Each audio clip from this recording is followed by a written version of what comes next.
Welcome to this very special edition of the KAJ Masterclass Live, the show which ensures that you profit from your time spent here with experts, either through their industry insights, information, or simply learning from them. And today we have Cheryl Ilov, an author, speaker, physical therapist, martial artist, dancer, and former chronic pain patient. And she firmly believes that our body has an incredible capacity to heal itself and that everyone can enjoy vibrant health and vitality at every stage of life. Welcome to the show, Cheryl. Well, thank you so much for having me, AJ. It's an honor to be here with you. You are welcome. Welcome to the show. Welcome to India in this online form, Cheryl. And I'm sure not just in India, but a lot of people across the globe will benefit from what we are going to discuss right now. We'll learn from you how to unleash our inner power and gain vibrant health and vitality at any stage in our lives. But before we come to this, let's understand a bit more about you, Cheryl, about your background, about your journey, so that the audience knows a little bit more about you from you itself. Well, let's start with my chronic pain because I was a chronic pain patient when I was in my mid 30s. What started out as like a little bit of discomfort and tightness in my low back quickly spiraled down into what a chronic pain syndrome, and it was incapacitating type of pain. I couldn't work full time. I had to cut back on all of my activities. Every single thing I did was just incredibly painful, and I lived that life for 2.5 years. I kept going to all of my doctor's appointments, my physical therapy appointments, the massage therapy. I took the medications. I did all of the stretches and the exercises that the physical therapists taught me. But not only was my pain not getting any better, it was getting worse. So I just spiraled down out of control, and I lived that life for 2.5 years until one of my doctors told me to start applying for disability because I was going to need it. And I just looked at her. I was confused. It didn't make sense. And I said, "You don't understand. I'm planning on going back to ballet class." And she laughed in my face and she said, "You don't understand. You are a chronic pain patient. You will always be a chronic pain patient. You will never have the life you had before or the life that you want. So start applying for disability because you're going to need it." And I was only 36 years old. So I went home, I hit rock bottom. And then about 2 days later, I had this epiphany. And I realized, wait a minute, it's not up to them to fix me or heal me. It's up to me to heal myself. So basically, I fired my entire medical team. I started to stop taking the medications. I stopped doing the exercises and the stretches that they were giving me. And I just taught myself how to move again without pain. It was a long process, but every time I would get down on the floor and I would do certain movement patterns, and it was like, okay, that is making your pain worse. I would do other movement patterns like, okay, that's relieving your pain. So I just did that every single day. And about 9 months later, I was pain free. Right. So how did you go for that? Means for an individual anywhere in the world, they should go for medical advice. And if they are going beyond the medical advice, then there has to be some other advice or their own understanding of things or own learning of things. In your Mhm. case, in your wisdom, you took your steps. But what was the thing that was guiding you? What were the learnings that were guiding you? You could not just go and do, leave something and then start something of your. I want to understand how did you do it for yourself so that people can learn about it, and perhaps in different state places doctors look at different things differently, so they maybe under their guidance itself they can start another thing which can give them a better way of life for themselves. Mhm. I think what happened for myself is I was just so frustrated and so upset that, I was a respiratory therapist at the time, so I was part of the Western medical mindset. That's how I was trained. That's how I was educated. That's why I was doing every single thing that the medical profession told me what to do, because of course they know I was trained that way. And I think it was the realization that, oh my goodness, they do not have all the answers. And I think intuitively, it just came to me one day. It was a few days after I'd seen that doctor that it was like, I know my body. I know my goals, what I want to achieve in life. I know my history. I know myself better than anybody else does, better than any of the other experts. The experts might know how to prescribe medication. They know how to read x-rays. They know how to make recommendations. But if their prescription or their recommendations is not working for me, it's up to me to figure it out for myself. And I think that's what I did just out of frustration and desperation because I knew that I didn't want to go on disability. I inherently knew that this was not gonna be the rest of my life. I didn't deserve that. My husband didn't deserve that. He deserved a wife that would be healthy and vibrant and would be able to, be active during the entire course of our marriage together. Absolutely, absolutely. And you talk about, that our body has an incredible capacity to heal itself. So help us understand in that backdrop, what do you mean? People hear this, but how should they really understand it for themselves? Nowadays, there is a lot of talk around these things, but how do you do this with wisdom, with sensible wisdom?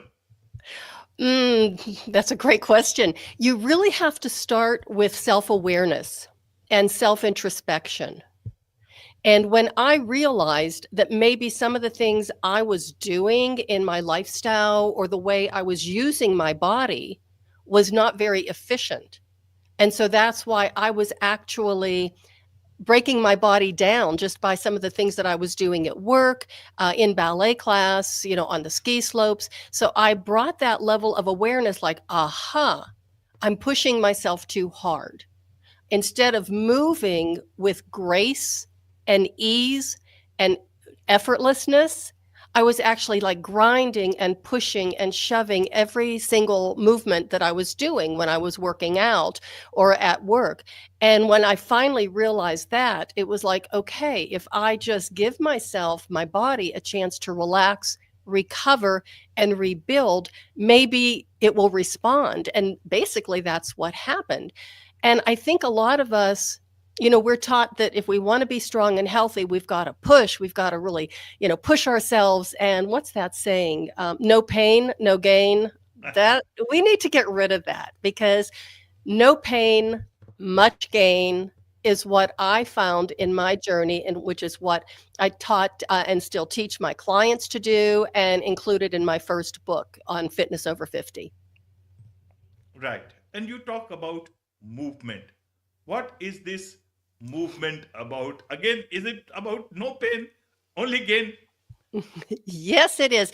Okay, so AJ, I like to tell people that I'm a physical therapist who hates exercise and thinks that chocolate is food because those are all true statements. I hate exercise, but I love to move. And I think that's the key for every single person listening right now. It's not about working out and exercising because even just thinking about it makes my muscles start to, tighten up. But movement is something that we've been moving all of our lives, even before we were born, when we were in the womb, we were floating around and we were moving in a way that was natural and effortless. And once we were born and we were babies, that's how we learned to move by exploring our environment. We would, we taught ourselves how to roll over in the crib, eventually how to sit up and how to walk. Nobody taught us how to do that. And every single milestone that we achieved, everybody's clapping, going, oh, bravo, you're so brilliant, you're so wonderful, you can sit up, you can stand now, you can walk. And then by the time we get to be about 5 years old, school age, we end up going to school, and now we're told to sit down and shut up and sit still because we're going to teach you and you're going to learn. So that natural way of movement that we're born with, that natural interest and curiosity of how we move in our environment and interact with others, is kind of just taken away from us because these are the rules and this is what you do. Right, right.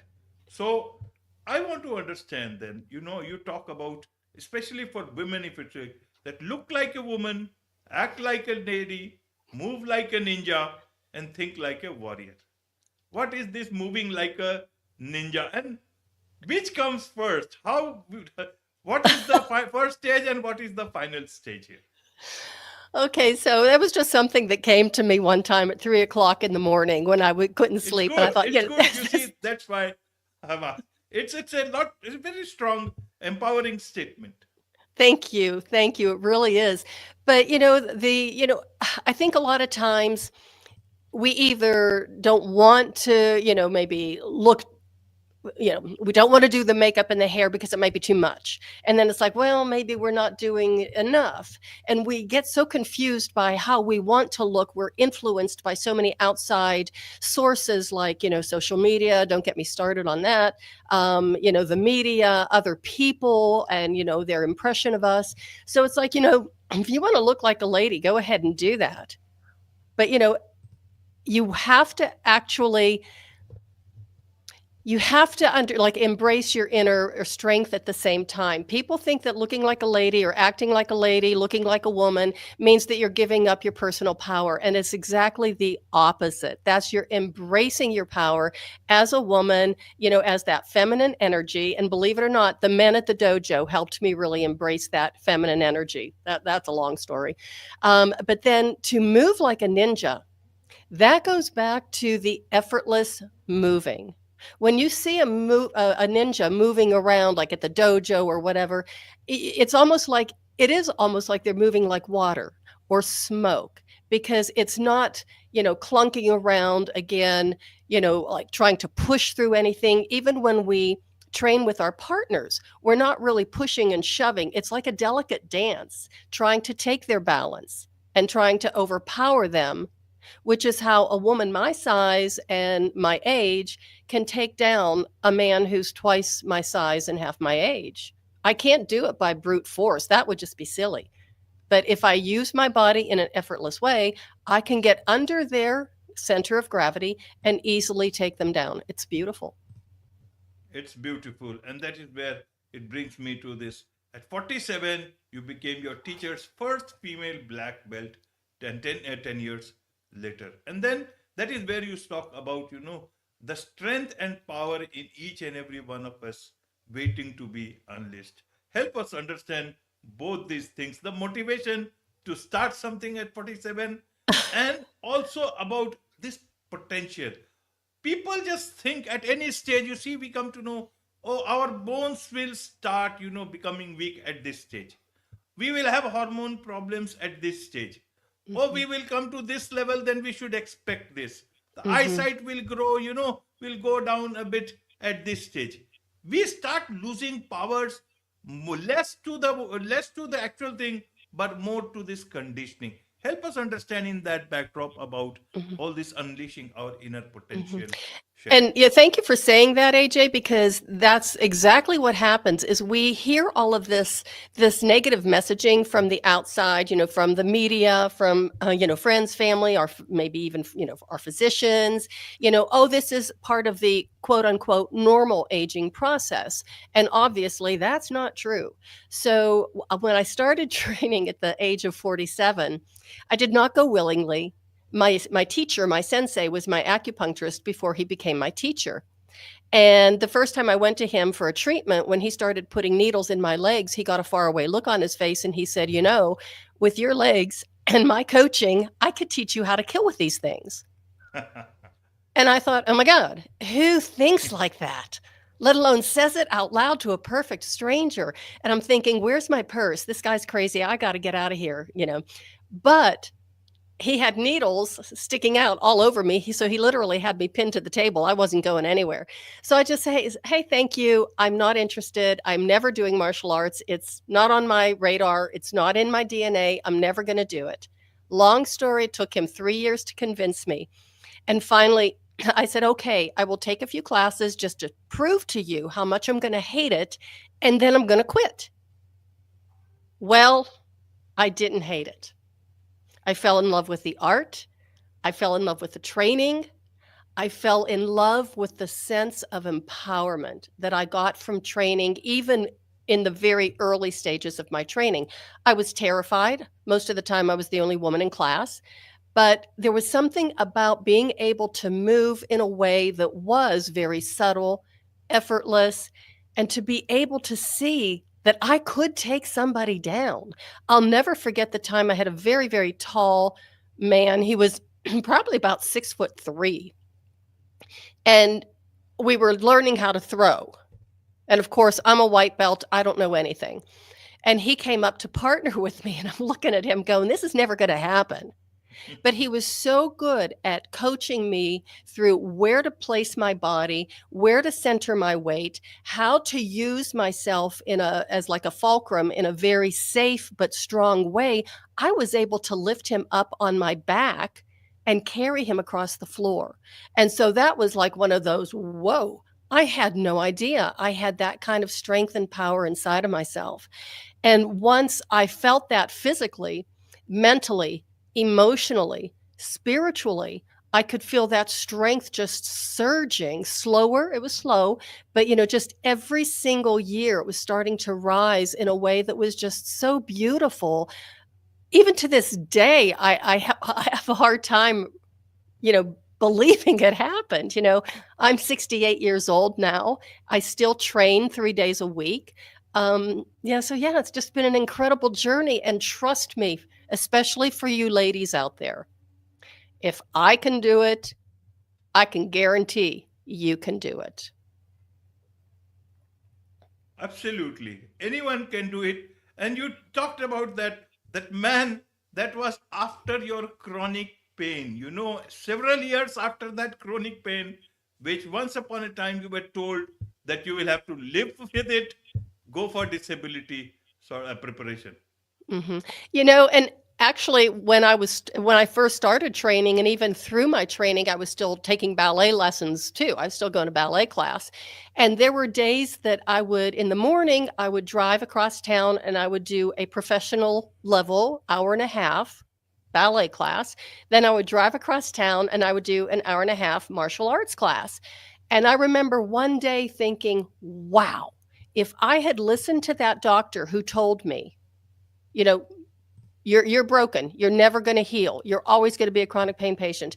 Go on disability. Imagine where my life would be right now. And how many people are told, they're either given a diagnosis or a prognosis, and they're like, well, okay, I guess this is it. I'm going to have to live with it. That's not true. Again, I'm going back to that point. Our bodies want to be in equilibrium. They want to be in homeostasis. We were built and made to be able to live to be 100 without disease. We just have to be able to take care of ourselves better, pay attention to ourselves. And again, that self-awareness, listening to that inner voice. What do I need right now? What does my body need? What is my body telling me? Even if you have like a pain condition or an injury, what is my injury telling me? What can I learn from this to understand myself even more and to be able to go above and beyond? Right, right, Sherry. See, doctors have to be also, they have to give guidance as per their understanding.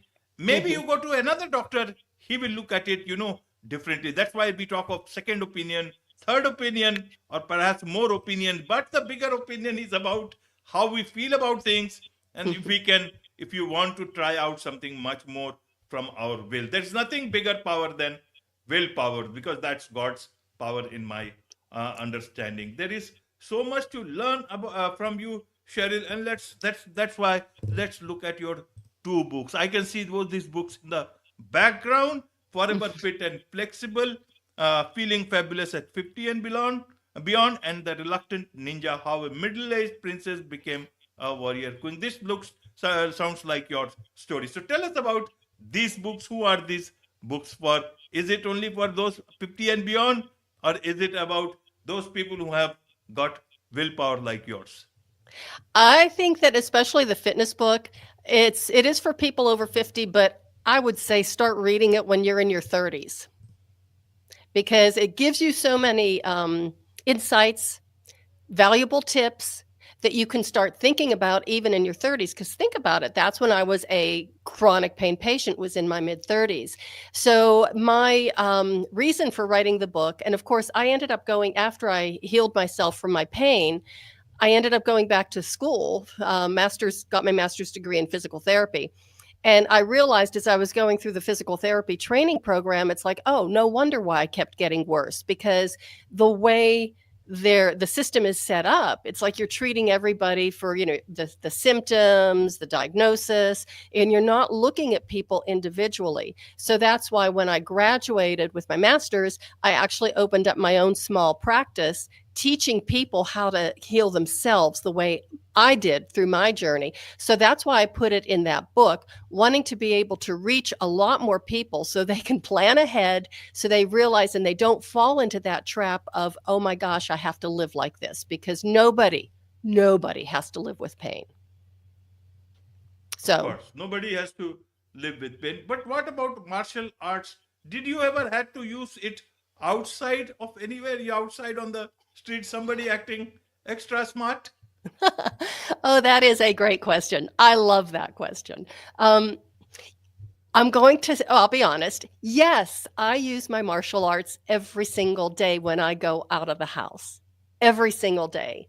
I use a lot of the skills, as far as the awareness, as far as the way I move, the way I evaluate people, even during the day. So, yes, I do. And no, I've never had a problem. Nobody picks on me. And I'm not disappointed about that, but no. Before my martial arts training, I think I was a very easy target because I didn't have the confidence that I do now. And so I did get kind of like picked on a lot, not attacked or assaulted, but it was like, hey, this one's a pushover. But no, people just look at me and they kind of walk away. Right, right. And one thing I'm curious about, you talk about meditation through movement. Now, Mm. this is how do people say when you meditate, just focus on yourself, sit still, and then how does movement come here? Okay, so I'm one of these people who has failed at meditation repeatedly. And I've had many people who are, gurus on meditation say, you're doing it wrong. Let me teach you how to do it right. And it's like, nah, that just doesn't work with me. So I can't sit still. And I do have kind of like a very busy brain. So I can't turn it off and with them sitting still. But I realized one day I was doing some practice, we call it Kihon, movement patterns in martial arts. And as I was doing it, I was solving all of the world's problems in my head. I was having all of these insights, all of these revelations, and I just felt so calm, so centered. And so that's why if I can move, that's how I do my meditation. It works for me. And I had a client one time who said, I have to meditate, but I can't sit in that position. And so, he's showing me all this and he's trying to get himself into a pretzel. And finally, I looked at him and I says, well, do you have to sit like that? And he said, I guess not. So he changed his position so where he was comfortable, so that way he could meditate in that position rather than trying to, get into this unnatural position for him that was causing him a lot of pain. So, yeah, you can meditate in any position. Absolutely. As I said, there is so much to learn from you, your books. You also have a podcast. You are the host of the Femininja Project podcast. Tell us a bit about that so that people can learn from there. Okay, the Femininja Project podcast. Yes, I kind of fell into podcasting, believe it or not, about five years ago or so. And the Femininja is actually based loosely on my experience as a martial artist. It's about personal empowerment, overcoming obstacles, restoring human dignity, alternative health, and healing. So it combines a lot of the topics that I'm very, very passionate about. And I talk to people who are experts in their field, who've either overcome like really trying situations, who are alternative health and healers, all kind of people. So it's really been a lot of fun, because I was really afraid that like people wouldn't want to be on the show, especially men. When they hear Femininja, they're probably thinking, oh, this is this crazy feminist. And it's not. It's about bringing women and men together, sharing their stories, because we have so much more in common than we think we do. And it's just been a wonderful experience. And yeah, so you can learn an awful lot, about a lot of different topics. Absolutely. There are so many people I'm sure would want to learn from you, learn more about you, learn from your books, get your services, what's the best way for them to connect with you? We can go to my website, which is simply CherylIlov.com, and you can connect with me there. You can reach me there. I'm very, very active on LinkedIn. You can reach me on Instagram, but actually, LinkedIn and through my website is probably the best way. Wonderful. With this, it's a wrap on this very special edition of the KAJ Masterclass Live. Thank you so much indeed for joining us. Thank you so much for having me. It's been a pleasure.